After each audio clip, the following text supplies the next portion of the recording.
নমস্কার বন্ধুরা, আজকে একটি নতুন রেসিপি নিয়ে চলে এসেছি। রেসিপিটি হলো বাঁধাকপির ঘন্ট। আমি একটু অন্যরকম ভাবে বাঁধাকপির এই রেসিপিটি রান্না করি। আশা করি তোমাদের খুব ভালো লাগবে। দেখো আমি কিরকম ভাবে বাঁধাকপির এই রেসিপিটি রান্না করি। তার জন্য প্রথমে বাঁধাকপি এরকম ঝিরিঝিরি করে কেটে নিয়েছি। এরপর মশলার জন্য নিয়েছি আদা, শুকনো লঙ্কা, টমেটো, কাজু বাদাম। সমস্ত মশলা একসাথে পেস্ট করে নিয়েছি।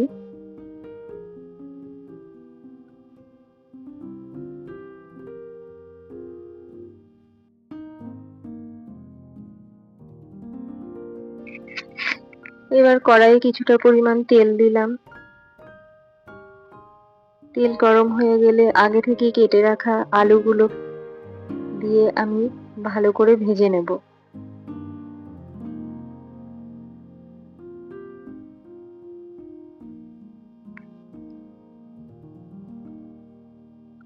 আলু ভাজার সময় সামান্য নুন এবং সামান্য হলুদ দিয়ে আলুগুলো ভাজবো, যাতে আলুগুলো খুব সুন্দর একটা রং আসে। আলুগুলো ভেজে তুলে নিলাম। এবার সেই কড়াইয়ে সামান্য আর একটু তেল দিয়ে তাতে জিরে, শুকনো লঙ্কা, গোটা গরম মশলা এবং তেজপাতা ফোড়ন দিয়ে একটু নেড়ে চেড়ে আগে থেকে বেটে রাখা মশলাটা দিয়ে ভালো করে কষাবো। কষানোর সময় সামান্য পরিমাণ মতো নুন এবং পরিমাণ মতন হলুদ দিয়ে যতক্ষণ না পর্যন্ত তেল ছাড়ে ততক্ষণ পর্যন্ত কষিয়ে যাব। দেখো তেল ছাড়া শুরু করে দিয়েছে মশলা থেকে। এই সময় আমি কিছুটা জিরে গুঁড়ো দিয়ে দিলাম, দিয়ে ভালো করে মশলাটা কষাতে লাগলাম। ভালো করে মশলা কষিয়ে নিতে হবে।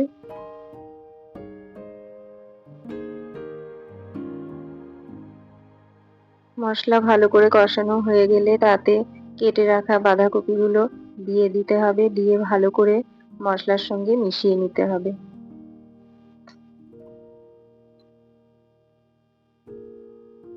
দেখো এরকম ভাবে মশলার সঙ্গে বাঁধাকপিগুলো মিশিয়ে নিতে হবে, দিয়ে কিছুক্ষণের জন্য ঢেকে দিতে হবে। কিছুক্ষণ পর ঢাকা খুলে দেখো বাঁধাকপি থেকে অনেকটা জল বেরিয়ে গেছে। সেই সময় আমি ভেজে রাখা আলুগুলো দিয়ে দিলাম, দিয়ে আবার ঢাকা দিয়ে দিলাম। বাঁধাকপি ঢেকে ঢেকে রান্না করলে বাঁধাকপিতে আর জল দিতে হয় না এবং খুব সুস্বাদু খেতেও হয়।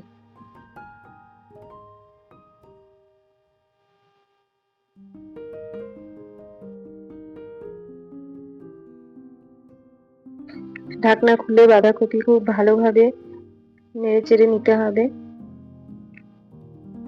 দেখো বাঁধাকপি খুব মাখো মাখো হয়ে এসেছে। এই পর্যায়ে আমি গরম মশলা গুঁড়ো, ঘি এবং সামান্য চিনি মিশিয়ে ভালোভাবে নেড়ে চেড়ে নিয়ে তরকারি এরকম মাখো মাখো হলে নামিয়ে পরিবেশন করব। দেখো তরকারি সম্পূর্ণ রেডি। কত সুন্দর দেখতে লাগছে, খেতেও খুব সুস্বাদু হয়। এইরকম ভাবে রান্না করে দেখতে পারো।